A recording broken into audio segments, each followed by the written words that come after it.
Today's story is a skydiving disaster story. However, it does not go the way you think it will. And at the end of today's video, there is a very special call to action that is connected to the main story that I think many of you will be very excited to participate in. But no pressure. However, before we get into that story, if you're a fan of the strange, dark, and mysterious delivered in story format, then you've come to the right place because that's all we do, and we upload once a week. So, if that's of interest to you, please sneak in to the like button's house and swap out their cat for an identical looking cat. Also, please subscribe to our channel and turn on all notifications so you don't miss any of our weekly uploads. Okay, let's get into today's story.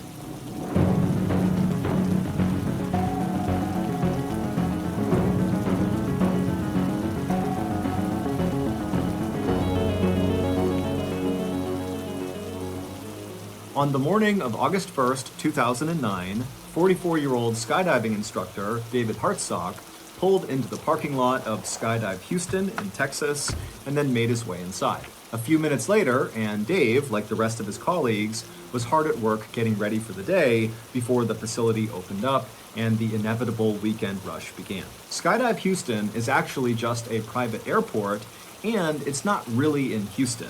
It's located about 30 miles to the northwest of Houston in a city called Waller. The main facility of Skydive Houston is situated right up against this huge open airfield that basically looks like a big green grass field. And the main facility itself is comprised of several large buildings, one of which is a huge hangar that contains the Super Twin Otter airplanes, which are the little aircraft that bring these skydivers up so they can jump out. Because Skydive Houston offers something called tandem jumping, it gets a lot of first-time jumpers. Tandem jumping is when a skydiving student attaches to the front of their instructor. Literally, they're buckled onto them, and then the two of them leap out of the plane together, with the student never detaching from the instructor. This method allows the student to just kind of go along for the ride and have no responsibility, while the instructor, who's attached to them, does everything. They make sure they're both stable in the air, they're the ones that pull the ripcord to deploy the chute, they're the ones that land them safely on the ground. And so obviously, tandem jumping really appeals to first-time jumpers. Dave had finished his 3-year-long training course to become a certified skydiving instructor just a few months earlier. But even prior to going through this course, Dave was already a very experienced skydiver with over 800 jumps to his credit. And the reason he had so many jumps is because Dave loved skydiving. It had given his life a focus that really nothing else ever had. Dave had always been a kind of average guy. He lived in a very modest house in a suburb of Houston, and for much of his life, he had worked very normal blue-collar jobs, like he had been a cook at 2 different chain restaurants, he had managed a grocery store, and he also had worked at a soda bottling plant. Dave was divorced and had no kids, but he had a really good group of friends who liked to go to bars and go bowling and play darts. And while Dave was never really unhappy with the way his life was going, as he started to creep into his 40s, he couldn't help but think, I haven't really done anything big or important in my life. And so, in 2004, not long after Dave got divorced, one of his good friends asked him if he wanted to go skydiving with him to celebrate that friend's 40th birthday. And Dave immediately thought to himself, this is it. This is a chance to do something big with my life. And so he told the friend, yes, I'd love to go. And after that first jump that Dave did with his friend, Dave was hooked. Whenever Dave was falling through the sky at over 100 miles per hour, it was like nothing else in the whole world even existed. Life became very simple and beautiful. The manager at Skydive Houston saw Dave come in every weekend for years to do all these jumps, and finally, he just offered Dave a job. And so that was how Dave left the soda bottling plant to become a skydiving instructor. So, August 1st, 2009 was a Saturday, and Saturdays at Skydive Houston were incredibly busy with basically non-stop tandem jumps all day. Whenever Dave was not working, so he was jumping on his own, he would always pack his own parachute because, like many other skydivers, he liked to make sure it was done exactly right.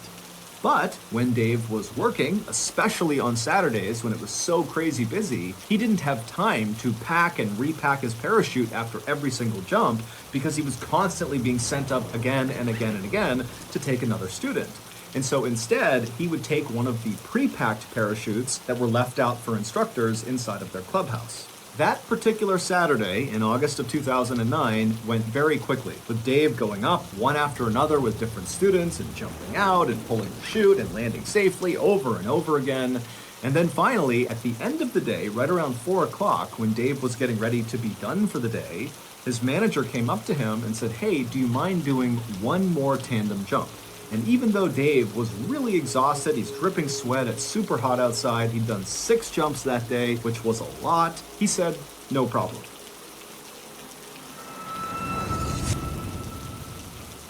Well, it's that time of the year again, which means the big game is right around the corner. Right now, trillions of people are rushing to their local owleries to get their mitts on the perfect winged beast for their game day buffalo owl dip. Meanwhile, me and old Long focus on what really counts on game day, and that's finger strength. Every day for the past 20 decades, me and Lungy have been waking up at 1 a.m. every day and putting our fingers through a grueling powerlifting routine so that on game day, when we fire up our gasoline-powered cell phones and load up our DraftKings Sportsbook app, as soon as we see the bets we like, our fingers are so jacked that when we tap on our screens, our fingers go through the phone. Now, does that ruin the phone? Yes. Is it worth it? I don't know. But it jacks us up.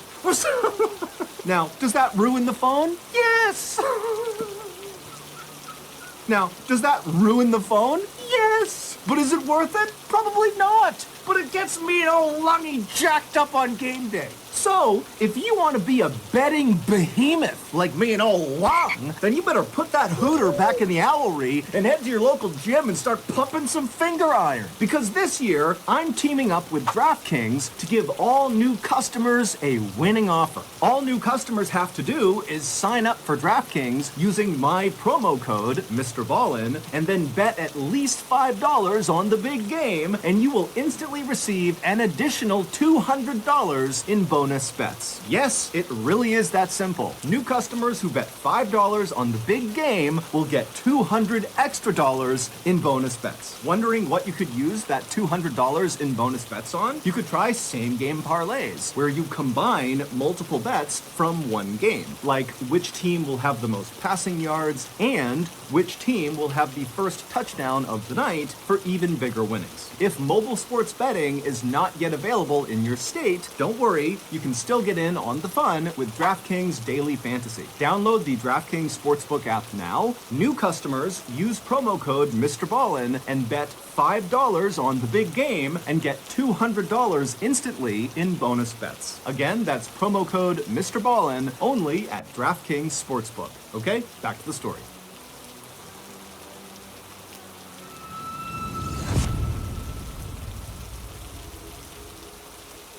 And so the manager introduced Dave to a short blonde woman who was visibly nervous named Shirley Diggert, who was there to celebrate her 54th birthday by skydiving for the first time. Her husband, her son, and her 3 grandkids were also there to watch her from the ground and take pictures, and her other son, who was celebrating his 30th birthday, he too was going skydiving. As soon as Dave walked up to Shirley, he grinned and stuck out his hand, and he made the same kind of corny joke he always made with nervous first-time jumpers, and that was, "Don't worry, you're going to be just fine. You're going to be strapped to me, and I'm not about to let anything happen to myself." And so Shirley laughed, and she did seem like she was a little bit at ease, and so Dave patted her on the shoulder, and then he walked over and he grabbed one of the pre-packed parachutes off the wall. These chutes actually contained 2 parachutes inside of the backpack. There was the main chute, which typically is the only chute that gets deployed on a jump, and then there was the reserve chute, which is a little bit smaller and is not normally used unless there's some sort of emergency where the main chute fails. After every jump, because the main chute has been deployed, it gets repacked and stuffed back into the backpack. but the reserve chute, because it almost never gets deployed, just stays packed. And so Skydive Houston, like basically every other skydiving facility, has certified technicians come in periodically to test the reserve chutes inside of the bag to make sure they're still packed exactly right. After grabbing the pre-packed parachute off the wall, Dave walked back over to Shirley, who was now in the staging area putting on her flight suit. A flight suit is a single garment, kind of looks like a big onesie for an adult. And so Dave walked over, he put the parachute down, he tugged and pulled on her flight suit to make sure it was good, and then after he was satisfied, he picked the parachute back up and he signaled to Shirley, as well as Shirley's son, who was also skydiving, to follow him. And so the trio, they left the staging area, they went outside right to the airfield where there was a Super Twin Otter idling and other jumpers were climbing on board to go for a jump. And so Dave, Shirley, and Shirley's son got in line, they boarded the plane, and a few minutes later, they were airborne. As the plane slowly climbed up to 13,500 feet, which is the jumping altitude, Shirley was sitting directly in front of Dave. They were on a bench seat on the back right of this little airplane, and Dave made a point of talking to Shirley and asking her where she was from and what she did to kind of ease her nerves. Shirley would tell Dave that this was not the kind of thing that she typically did. In fact, she told Dave that her other son, who was jumping with them, when he first decided he wanted to try skydiving a year earlier, she had desperately tried to talk him out of it, saying it was too dangerous. But recently, Shirley and her husband had decided that they needed to be more adventurous. They lived in a quiet town in rural Texas where Shirley was a mail carrier and her husband worked in a mine, and their lives were just kind of simple and very routine-oriented and kind of boring. So when Shirley's son, who was skydiving with them that day, had asked Shirley to go skydiving on her 54th birthday, she saw it as an opportunity to break the mold and do something adventurous, and so she said yes. And so Dave told Shirley about how he had discovered skydiving much the same way she had, and they really bonded over that. About 20 minutes after takeoff, all the tandem jumpers on the plane were now attached to their instructors, so Shirley was now buckled onto Dave. And then when they reached 13,500 feet, the jumping altitude, one of the instructors slid open the side door. It was time to jump. And the first one who was jumping was Shirley's son. And so from all the way back in the plane, Shirley called out to her son, "Have a good jump, I'll see you on the ground," as her son kind of waddled to the edge of the door with his instructor, and the two of them jumped out and disappeared into the air below. Next up was Shirley. So Dave told Shirley very calmly to stand up, and so they did. They stood up right next to their bench, and then before they waddled towards the exit, Dave, for what felt like the millionth time, checked to make sure he really was securely fastened onto Shirley, and then Dave tapped his ripcord right behind him, kind of like muscle memory, reminding himself where to go. He tapped his knife on his shoulder. He kind of just felt his equipment, and then feeling ready, he said, "Okay, Shirley, let's go." And then the two of them kind of waddled their way towards the front of the plane where that door was slid wide open, and then they turned, so Shirley's feet were right on the edge, basically looking out into the sky right outside. And so it's really loud, it's very windy, and Dave is right in Shirley's ear saying, "Okay, I'm gonna count to 3 and we're gonna jump." And then Dave reached forward, he pulled Shirley's head back so she was looking up because he didn't want her to look down when they leapt out, because for some people that will cause them to panic when they see the ground. And so with Shirley's head back, Dave very calmly said 1, 2, 3, and then very gracefully, the two of them jumped out. From the moment you jump out of a plane at 13,500 feet until you touch the ground, it takes maybe 2 to 3 minutes with about 30 seconds to a minute of actual free fall. But that 2 to 3 minutes is so intense, it feels like it's 20 minutes long. And this was what Dave loved so much about skydiving, that intense presence you feel, that you're really in the moment. There's nothing else you can think about. It's just you careening through the sky towards the earth. It's incredible. Dave had actually had a number of close calls in his life. Like a few years earlier, he had been riding his motorcycle when somebody hit him in their car and he fractured his skull. And then not long after that accident, he was in another accident where he fractured his spine. And after each of those two accidents and a few others, the only thought in Dave's mind was, "Oh my goodness, I hope I can skydive again." And miraculously, he had been. He had made full recoveries and he was back to skydiving each time. And so now, whenever he jumped out of a plane, he just felt so lucky.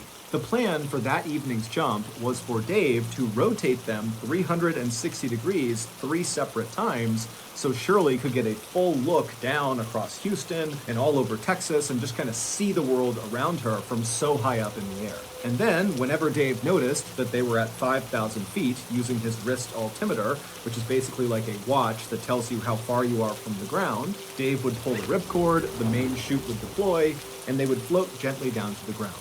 And at first, that is how this jump went. After they exited the plane, they stabilized in the proper horizontal position with Shirley in front, her stomach pointing toward the ground, and Dave obviously right behind her, controlling the skydive. And then after a few seconds, Dave slightly changed his body position and began rotating them 360 degrees so Shirley could look down and see all the highways and cars and barns and houses and the city off in the distance. I mean, it's this spectacular view. And as you're falling through the sky, especially in the first few seconds of a jump, you can't tell that you're going super fast.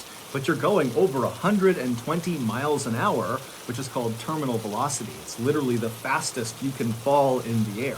And so you're blazing towards the ground, but it almost feels like the air is pushing you back up. And so Shirley's having this incredible first-time experience, just really taking it all in. And Dave, even though he had done this hundreds of times, was having a wonderful time as well.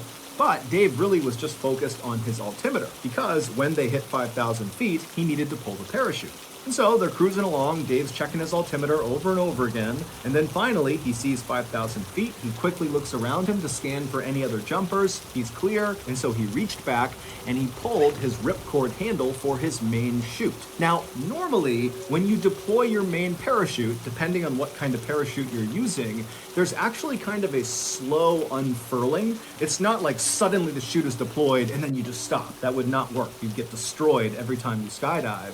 So the way it's packed is it kind of unfurls slowly, and it's like a gradual slowing down. But after Dave has pulled the ripcord handle, there was an immediate yank of the parachute backpack up and away from him, and then from somewhere above him, he heard a loud popping sound. Now, Dave had jumped enough times to know that this was not normal. There was a problem, and he would be right. The main parachute had deployed out of the backpack, but it got tangled on the way out, and so it did not inflate at all, and so as a result, it was not slowing them down at all. But worse than that was this tangled up parachute was still attached to them, and it kind of became like a sail, and it turned Dave and Shirley onto their sides and began whipping them around in something called a death spiral, where literally you're just spinning so unbelievably fast that normally jumpers will actually lose consciousness. They're spinning so fast. But Dave, being a very experienced skydiver, he tried to stay calm. He tried to track his way out of this death spiral, which is when you put your arms and legs straight and try to go in a straight line through the air. But it didn't work. He just kept on spinning faster and faster. And at this point, Shirley, she's practically losing consciousness. She's yelling what's going on. And Dave is just trying to stay calm. He's still trying to get out of it, but he knows there's no way. But Dave remembers he has 2 knives. And so he decides he's going to cut away this tangled main chute and then deploy his reserve chute, because you don't want to open your reserve directly into a tangled parachute. And so he reaches up, he's spinning, remember, he reaches up and he grabs the first knife. However, the lines of the tangled parachute had actually tangled on his shoulder strap where that first knife was, and so he literally couldn't get to the knife. And so now they're below 5,000 feet. They're at like 4,000, closing in on 3,000 feet. I mean, they're coming close to the ground here, and they don't have a canopy. But Dave, he stays calm. They're spinning around. He can't get that first knife, and so he reaches for the second knife, which was placed in front of Shirley. But because of how quickly they were spinning, he couldn't quite get his arm out to grab the second knife. It was just impossible to grab it. And so without any other options, Dave had to pull his reserve chute, knowing it was going to go straight into this tangled mess right above them. And so the reserve chute, it deploys, and it does work, at least at first. There's that gradual slowing down sensation that Dave immediately feels. Their spin begins to stop, and for a second, it seems like they're going to be saved by this reserve chute, because by now, they're only about 2,000 feet from the ground. However, the worst case scenario happens to Dave and Shirley. As soon as their reserve chute was up over their head, inflated, their main chute suddenly caught air and inflated as well. So they had 2 parachutes. Now, you can land with 2 parachutes, absolutely. However, sometimes in a worst case scenario, the two parachutes will catch wind going in opposite directions. So basically the parachutes will go out to either side of the jumper or jumpers if it's tandem, and then you basically have wings that aim the jumpers straight at the ground. It's like an accelerant. It causes them to literally speed up straight towards the ground. And once you start moving in this position, which is known as a downplane, it's almost impossible to get out of it because the faster you go, the more inflated these two parachutes become. And so Dave knows they are less than 2,000 feet from the ground. They're in a downplane, which is almost always fatal. And so all he can do is try to get out of the downplane. And so Dave, with all his might, he begins yanking on the different lines of both parachutes, and he manages to get them out of the downplane, which is nearly impossible to do. He does it. And then both parachutes collapse. And suddenly, Dave and Shirley have no parachute. They're less than 1,000 feet from the ground, and they are falling once again over 100 miles per hour straight down to the earth. Now, at this moment, Shirley is crying, she's screaming, she doesn't know what's going on, and Dave has this incredible sense of calm come over him. Years ago, Dave had given up on the idea of ever having a family or of having kids. He was a really good guy who would have been a great father, but it just wasn't in the cards for him. Instead, Dave had found skydiving. Oftentimes, Dave would stay late at Skydive Houston and just sit around the campfire with the other instructors and the other jumpers and drink beers and eat burgers and tell stories. And sometimes Dave would even sleep the night at Skydive Houston because he didn't want to go back home to his empty 3-bedroom house where all he wanted to do when he was there was go skydiving again. But now, literally staring down his own death, knowing that it's going to happen any second, the only thing he could think about was Shirley. He didn't care if he died. He felt like he had found his calling. If he died doing it, so be it.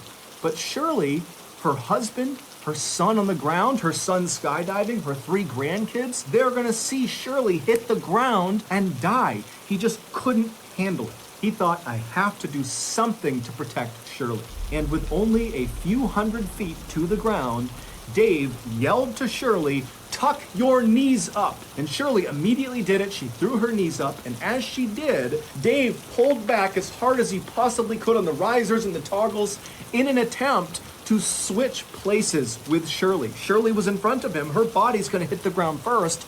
Dave flipped them around so that his back was going to hit the ground first. He was going to sacrifice himself to maybe save Shirley. When they hit the ground, people a quarter mile away heard their impact. And when they hit the ground, all of Shirley's family saw it. Everybody saw it. They went running over to the crash site. And when they got there, there was this tangle of bodies and this parachute. And as they're staring at it, they watched one of the bodies move. It was Shirley. She was alive.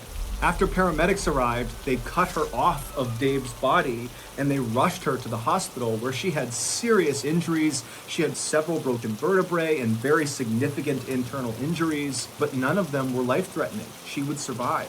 However, 3 days after arriving in the hospital, Shirley got devastating news. Dave had been rushed to the hospital as well right after Shirley had, but he finally had succumbed to his injuries and passed away. Dave's last-ditch maneuver had worked. He had saved Shirley's life at the cost of his own. However, not long after Shirley and her family found out about Dave's death, they got another call, and this time it was to tell them that the news about Dave's death was premature. He was not dead. However, he was paralyzed from the neck down. A few weeks later, after Shirley got out of the hospital, she immediately went to the intensive care unit where Dave was being treated to see him for the first time since their accident. And when she saw him, he was sitting in a wheelchair covered in tubes and wires, and she just stood there looking at him. And Dave, when he saw Shirley, he just started to cry. At this point, Shirley walked up to him, she gave him a hug, and she said, "I love you." Today, Dave and Shirley are still friends. Shirley has recovered completely because of Dave's heroic act. Dave, on the other hand, remains paralyzed and only has a little bit of feeling in his right arm. He now lives in Texas with his mother, who looks after him full time, and they desperately need our support. My family has already made a donation to his GoFundMe page, and I hope some of you will do the same thing. You can find his GoFundMe page in the description below, and after speaking with him, he assured me that all of the donation money is being used to take care of himself. He has a lot of care that he needs, his mom can't do it alone, and so anything we give them is just making his life a little bit easier.